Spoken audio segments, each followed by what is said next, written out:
الحمد لله رب العالمين والصلاة والسلام على خير خلقه محمد وعلى آله وصحبه أجمعين ومن تبعهم بإحسان إلى يوم الدين أما بعد.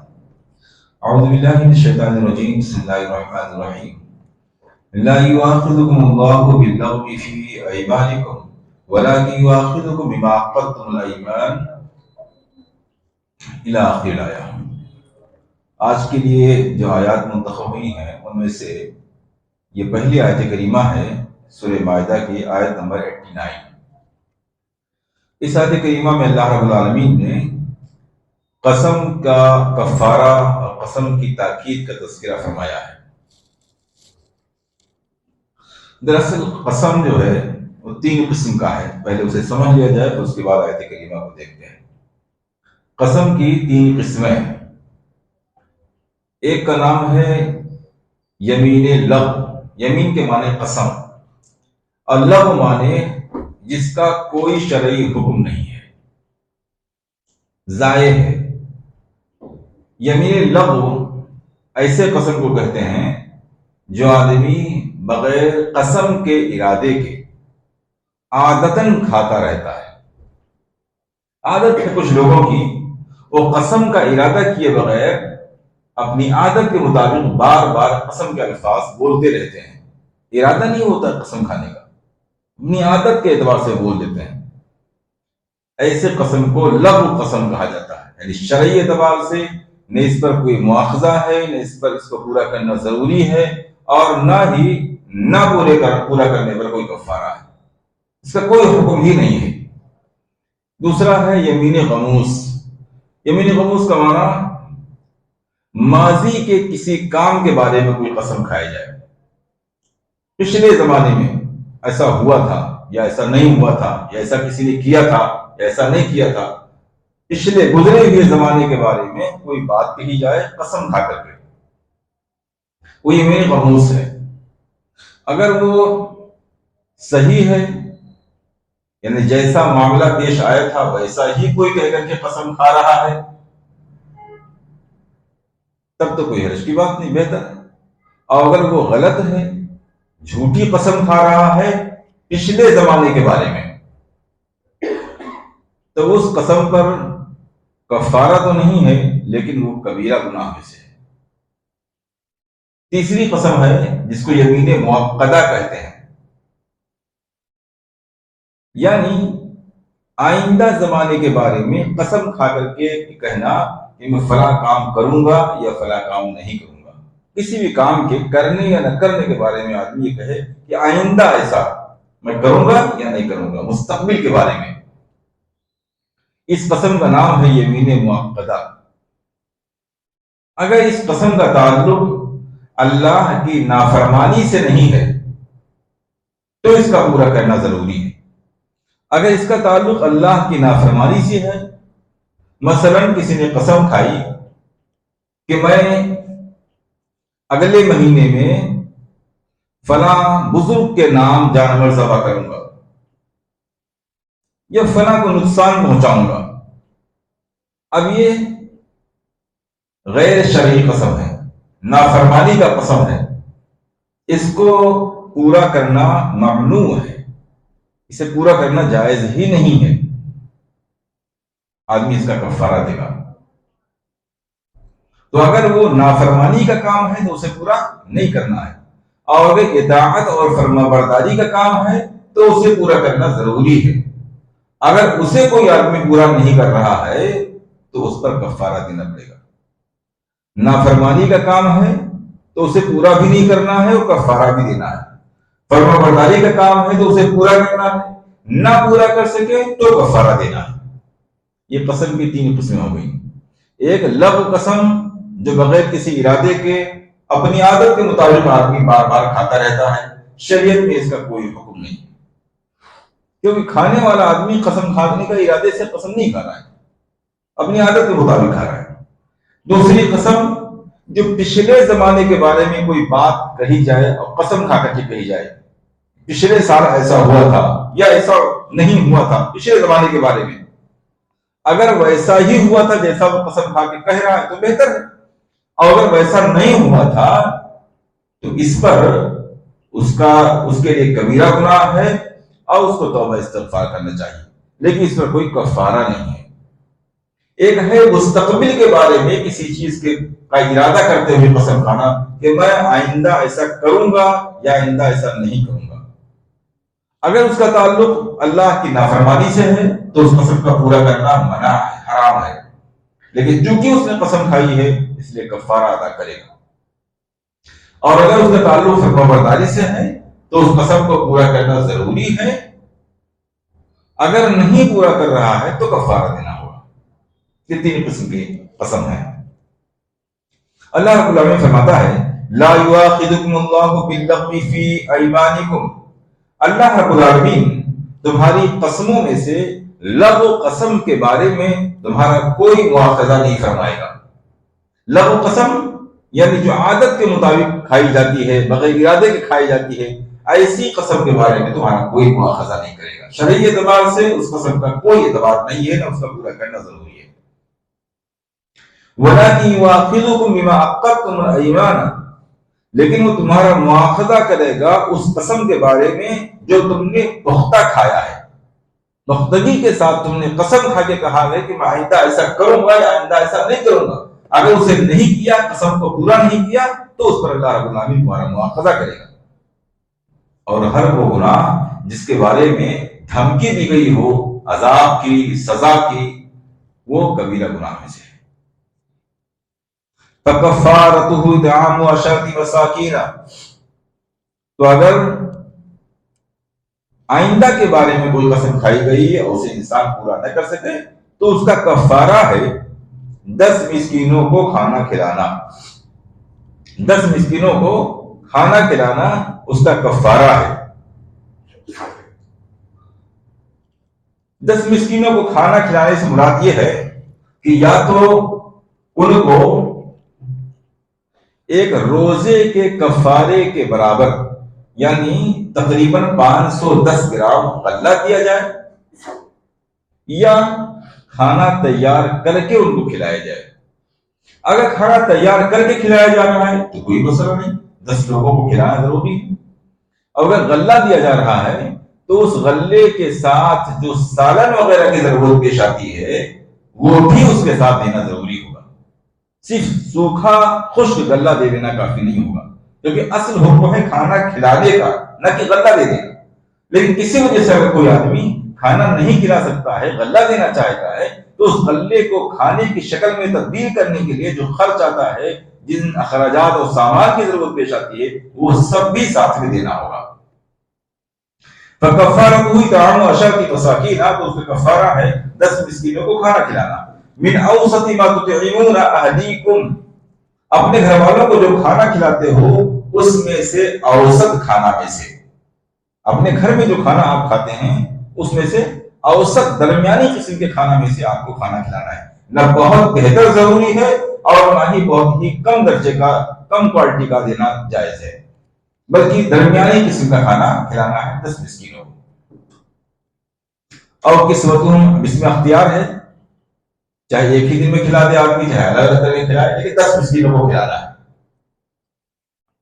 یہاں تک کہ علماء نے لکھا ہے کہ بہتر یہ ہے کہ ایک ہی مسکین کو 10 دن نہ کھلا کر کے 10 مسکینوں کو کھلایا جائے، کیونکہ اس میں 10 مسکینوں کا تذکرہ آیا ہوا ہے، تو بہتر یہ ہے کہ 10 الگ الگ مسکینوں کو کھلایا جائے۔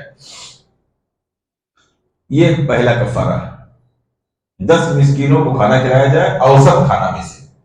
دوسری چیز، او کسوتہم، یا ان 10 مسکینوں کے لباس کا انتظام کیا جائے، ان کو لباس پہنایا جائے۔ لباس کے بارے میں کوئی تذکرہ نہیں کہ وہ کیسا لباس ہو اور کتنا لباس ہو، لیکن جب کھانے کے بارے میں کہا گیا کہ اوسط کھانا ہو تو اسی پر قیاس کرتے ہوئے کہا جائے گا کہ وہ لباس بھی اوسط ہو، یعنی جس نے قسم کھایا ہے، جو کفارہ دے رہا ہے، وہ اوسطاً جس قسم کا لباس پہنتا ہے، جتنا مہنگا قسم کا کپڑا اور لباس پہنتا ہے، اسی قسم کا درمیانی درجے کا وہ کپڑا پہنائے گا۔ وہ کپڑا کتنا ہونا چاہیے، اس سلسلے میں علماء کے مختلف اقوال ہیں، لیکن جو بات راجح اور زیادہ صحیح معلوم ہوتی ہے وہ یہ ہے کم سے کم اتنا کپڑا ہونا چاہیے جس میں نماز ہو جاتی ہے۔ لیکن شرعی اعتبار سے اس سے کم حصے کا نام کپڑا نہیں ہے، اس سے بھی کم کپڑا ہو تو شرعی اعتبار سے وہ لباس اور سطر اور کپڑا نہیں ہے، اس لیے کم سے کم اتنا کپڑا ہونا ضروری ہے جس سے انسان نماز ادا کر سکے۔ اور تحریر رقبہ، یا تیسرا کفارہ یہ ہے کہ ایک غلام آزاد کیا جائے، ایک غلام کو آزاد کیا جائے۔ آج کے زمانے میں غلام تو نہیں ہے، لیکن اگر کوئی آدمی، کوئی بے قصور آدمی جیل وغیرہ میں بند ہے، کوئی بے قصور جیل میں بند ہے، تو اس کو آزاد کرانا بھی غلام کو آزاد کرانے کے حکم میں ہے، اور یہ بھی بڑی اہم نیکی ہے۔ اب یہ غلام کیسا ہونا چاہیے؟ مسلم ہونا ضروری ہے یا غیر مسلم بھی کافی ہے؟ اس مسئلے میں علماء کے اختلافات ہیں۔ اصل میں قرآن کریم میں 4 مقامات پر غلام آزاد کرنے کا تذکرہ آیا ہوا ہے۔ ایک تو یہاں قسم کھانے پر، دوسرا زہار پر، اور تیسرا رمضان میں جان بوجھ کر جمع کرنے پر، ہم بستری کرنے پر۔ یہ 3 قسم کے کفارے، اور چوتھا ہے کسی مسلمان کو قتل کر دینا۔ 4 قسم کے گناہ پر کفارہ دینے کا، غلام آزاد کرنے کا تذکرہ آیا ہوا ہے۔ کفارے کے طور پر غلام آزاد کرنے کا تذکرہ 4 جگہوں پر آیا ہوا ہے۔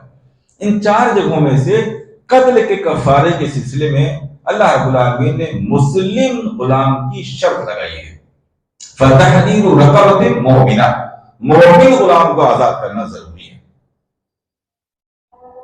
ایک جگہ پر۔ باقی 3 جگہوں پر اللہ رب العالمین نے مومن یا غیر مومن کی کوئی بات ذکر نہیں کی ہے۔ اس لیے علماء کا اختلاف ہے کہ ان 3 جگہوں پر بھی مسلم غلام کو آزاد کرنا ضروری ہے یا غیر مسلم بھی کافی ہے۔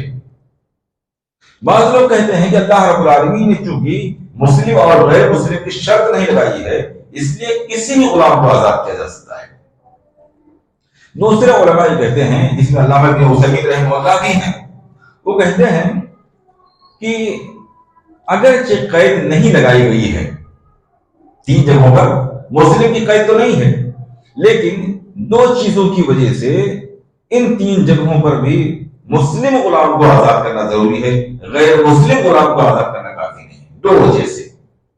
ایک وجہ تو یہ ہے کہ ایک موقع پر ایک صحابی نے اپنے غلام کو تھپڑ مار دیا، اللہ کے رسول صلی اللہ علیہ وسلم سے تذکرہ آیا، آپ صلی اللہ علیہ وسلم نے فرمایا اسے آزاد کر دو۔ لونڈی تھی، آپ نے فرمایا اسے آزاد کر دو، اسے میرے پاس لے کر کے آؤ۔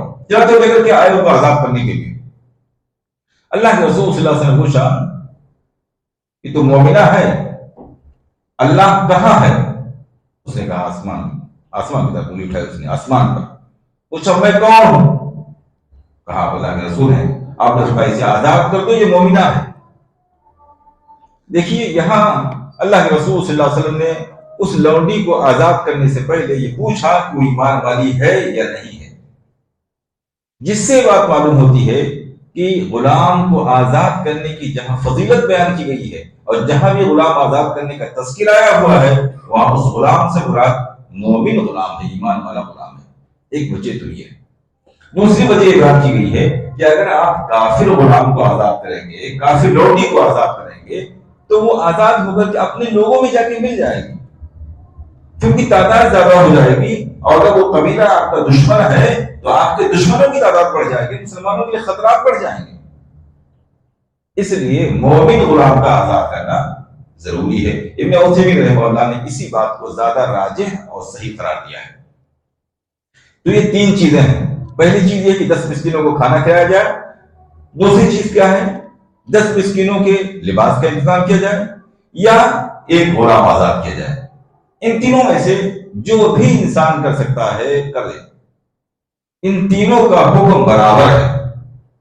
لیکن اگر ان تینوں میں سے کوئی ایک بھی نہیں کر سکتا ہے تو پھر چوتھا آپشن ہے، چوتھا ہے فمن لم یجد، اگر تینوں میں سے کسی کی طاقت نہ ہو، کسی کے پاس 10 مسکینوں کو کھانا بھی نہ کھلا سکے، 10 مسکینوں کے لباس کا انتظام نہ کر سکے، یا غلام بھی آزاد نہ کر سکے، تو اب اس کے لیے تھوڑی رخصت دی گئی ہے۔ فرمایا گیا فمن لم یجد، جو آدمی ان تینوں چیزوں کی طاقت نہ رکھتا ہو، نہ پا سکے، فصیام ثلاثۃ ایام، تو 3 دن کا روزہ رکھ لے۔ اب 3 دن کے روزے لگاتار ہوں گے، لگاتار نہیں ہوں گے؟ چونکہ قرآن و حدیث میں لگاتار کا تذکرہ نہیں آیا ہے، اس لیے اس کفارے میں لگاتار کا پایا جانا ضروری نہیں ہے۔ الگ الگ کر کے بھی اگر کوئی آدمی 3 روزے رکھتا ہے تو اس کی قسم کا کفارہ ہو جائے گا۔ ذالک کفارۃ ایمانکم اذا حلفتم، یہ تمہاری قسموں کا کفارہ ہے جب تم واقعی قسم کھا لو، یعنی قسم کھانے کے ارادے سے قسم کھا لو اور اسے پورا نہ کر سکو تو یہ تمہاری قسم کا کفارہ ہے۔ وَاحْفَظُوا أَيْمَانَكُمْ، اور تو اپنے قسموں کی حفاظت کرو۔ قسموں کی حفاظت کا 2 معنی ہے۔ ایک معنی تو یہ ہے کہ اپنے آپ کو قسم کھانے سے بچاؤ، بلا وجہ بلا ضرورت بہت زیادہ قسم نہ کھاؤ۔ قسم کھانے کے بعد اس کا پورا کرنا ضروری ہو جاتا ہے، نہ پورا کر سکو تو کفارہ دینا پڑے گا، تو خود اپنے لیے مصیبت میں موڑ لو۔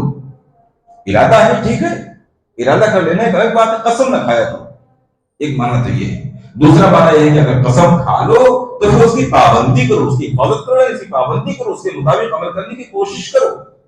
ایسا نہیں ہے کہ قسم کھانے کے بعد میں آدمی کے پاس مال ہے، دولت ہے، وہ کفارہ آسانی کے ساتھ ادا کر سکتا ہے تو قسم کھائے اور کفارہ ادا کرتا ہے۔ یہ اس صورت میں ہے جب آدمی نے قسم کھا لی کسی وجہ سے اس کو پورا نہ کر سکا تو ٹھیک ہے، اس کی گنجائش کفارہ کو ادا کر دے وہ۔ لیکن ایک آدمی عادت بنا لے کہ قسم کھاتا رہے، توڑتا رہے، کفارہ ادا کرتا رہے، تو یہ قطعاً جائز اور درست نہیں ہے۔ وَاحْفَظُوا أَيْمَانَكُمْ، اپنے قسموں کی حفاظت کرو۔ كَذَلِكَ يُبَيِّنُ اللَّهُ لَكُمْ آيَاتِهِ لَعَلَّكُمْ تَشْكُرُونَ، اسی طرح تمہارے لیے اللہ رب العالمین اپنی آیتوں کو، اپنے احکام کو کھول کھول کر بیان کرتا ہے تاکہ تم شکر گزاری کرو، یعنی تاکہ تم اس پر عمل کرو۔ اب اس سے بات معلوم ہوتی ہے کہ اللہ کی نعمتوں کی شکر گزاری کی سب سے بڑی شکل ہے اللہ کے احکام پر عمل کرنا۔ صرف الحمدللہ کہہ دینا یا اللہ کا شکر کہہ دینا اتنا ہی کافی نہیں، سب سے بڑی شکر گزاری ہے اللہ کے احکام پر عمل کرنا۔ اس لیے فرمایا لعلکم تشکرون، تاکہ تم شکریہ ادا کرو، یعنی اس لیے احکام کو بیان کر رہا ہے تاکہ تم اس پر عمل کرو۔